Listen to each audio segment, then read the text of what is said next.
Assalamualaikum warahmatullahi wabarakatuh.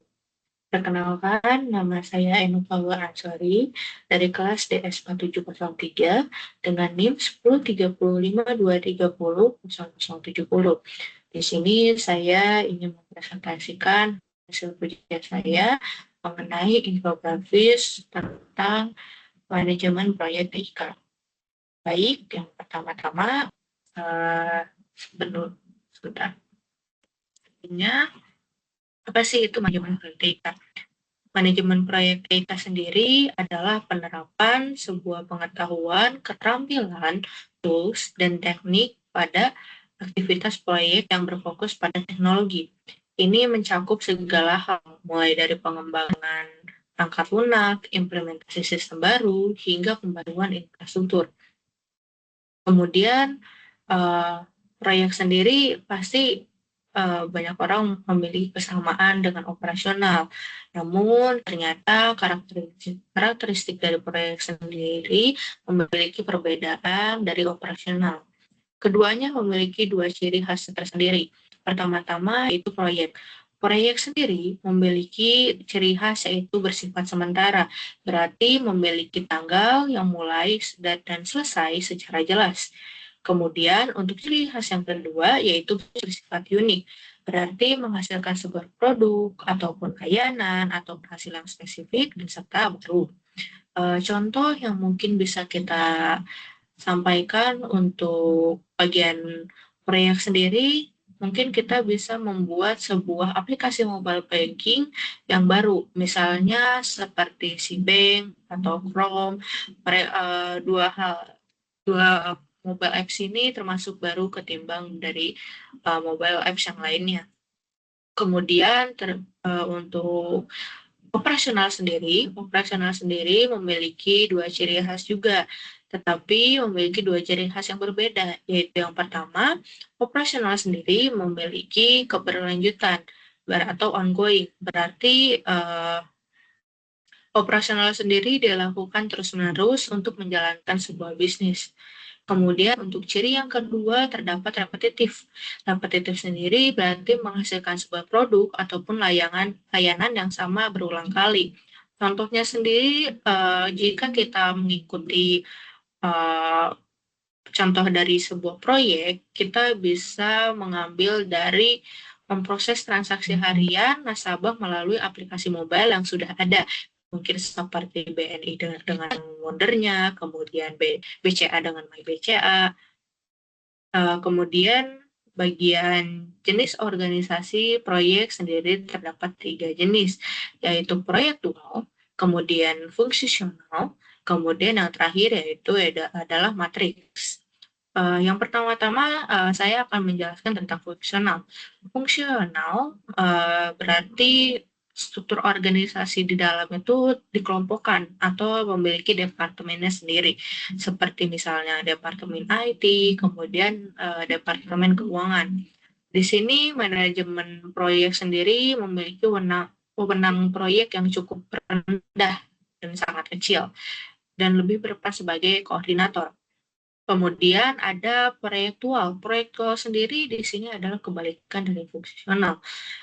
Biasanya tim tim proyek dikumpulkan bersama, kemudian terdapat di lokasi yang sama dan didedikasi penuh untuk proyek yang sedang dijalankan.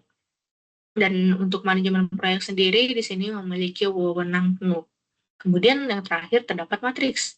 Matriks sendiri merupakan gabungan dari keduanya.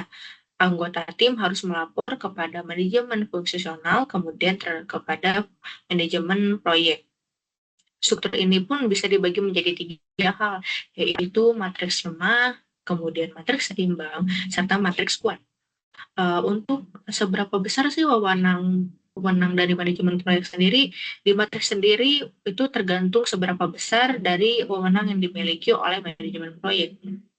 Kemudian kita akan memasuki ke bagian proses dan manajemen proyek. Dari proses manajemen proyek sendiri terdapat 5 hal, yaitu yang pertama inisiasi. Inisiasi sendiri adalah proses untuk mendefinisikan proyek baru atau fase baru dari proyek yang sudah yang ada dan mendapatkan otorisasi untuk memulainya.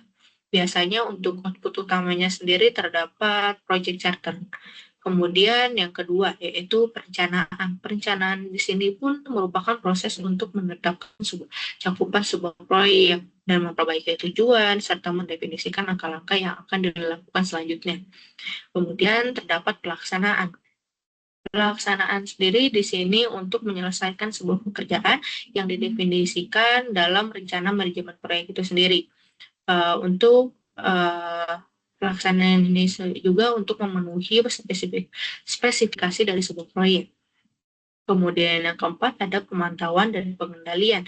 Pemantauan dan pengendalian di sini adalah proses untuk melacak, meninjau, dan mengatur kemajuan serta kinerja dari sebuah proyek. Kemudian yang terakhir yaitu penutupan. Penutupan sendiri adalah proses untuk menyelesaikan semua aktivitas di semua grup yang terdapat di proyek atau fase tersebut. Kemudian sertifikat apa sih yang bisa diambil untuk menjadi seorang manajemen proyek? Di sini terdapat empat sertifikat yang dapat diambil. Yang pertama itu PMP, yaitu Project Management Professional, kemudian CMPM atau Certificate Associated in Project Management, kemudian CompTIA Project Plus, dan yang keempat sendiri adalah Sertifikat Agile atau CSM or PSM. Untuk PMP dan CAPM sendiri ini berasal dari PMI. Tetapi mereka memiliki dua perbedaan. Untuk PMP sendiri memiliki standar masuk global, berarti biasanya ditunjuk untuk manajemen proyek yang sudah berpengalaman. Sedangkan CLPM sendiri di sini bisa dapat diambil oleh seorang pemula manajemen proyek. Kemudian untuk CompTIA Project Plus, di sini sertifikat yang berfokus pada manajemen proyek di lingkungan IT. Ini mencakup konsep dasar tanpa persyaratan, pengalaman yang ketat. Kemudian untuk sertifikasi AGILE, di sini sangat relevan untuk TIK karena fokusnya pada metode Agile atau Scrum. Kemudian tools apa sih yang bisa kita gunakan untuk menjalankan manajemen proyek ini, terutama dalam bidang TIK? Yang pertama terdapat Zira. Zira sendiri sangat dominan di industri TIK, terutama untuk tim yang menggunakan metodologi Agile dan Scrum, kuat untuk isu tracking. Kemudian terdapat Trello. Trello sendiri populer untuk manajemen tugas visual, berarti menggunakan papan Canva dan sangat baik untuk kolaborasi tim dan proyek yang tidak terlalu kompleks. Kemudian terakhir ada Microsoft Project. Microsoft Project sendiri terdapat alat tradisional yang sangat kuat untuk perencanaan mendetail, kemudian terdapat jadwal dan pengelolaan sumber daya yang terutama seperti menggunakan Gantt. Itu merupakan salah satu tools yang sering digunakan di Microsoft Project. Kemudian terdapat sumber-sumber informasi proyek. Sumber sendiri di sini adalah Project Management Institute PMI atau di pmi.org. Di sini adalah sumber utama untuk standar global seperti PMBOK. Kemudian terdapat di sertifikat PMP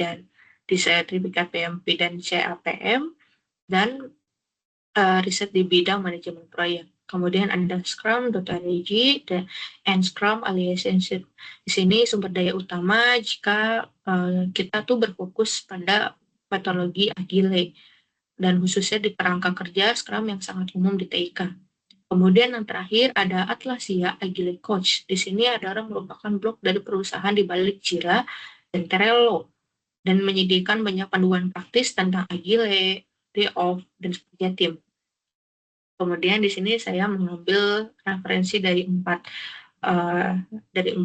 referensi. Yang pertama adalah Kampus Digital dari Lembaga Sertifikasi Jati Project Management Terbaik, bisa diakses 29 Oktober 2025 dari link berikut.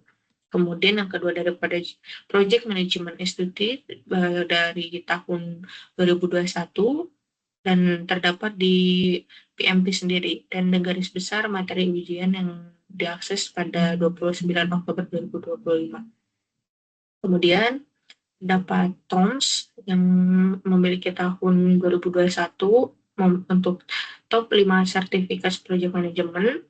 Kemudian untuk Trive sendiri memiliki di tahun 2025, yaitu dari rekomendasi software manajemen proyek putih untuk tim kecil dan tim besar.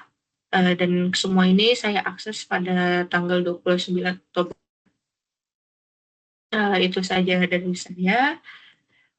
Mohon maaf jika masih banyak kekurangan dari presentasi yang telah saya buat. Sekian dan terima kasih.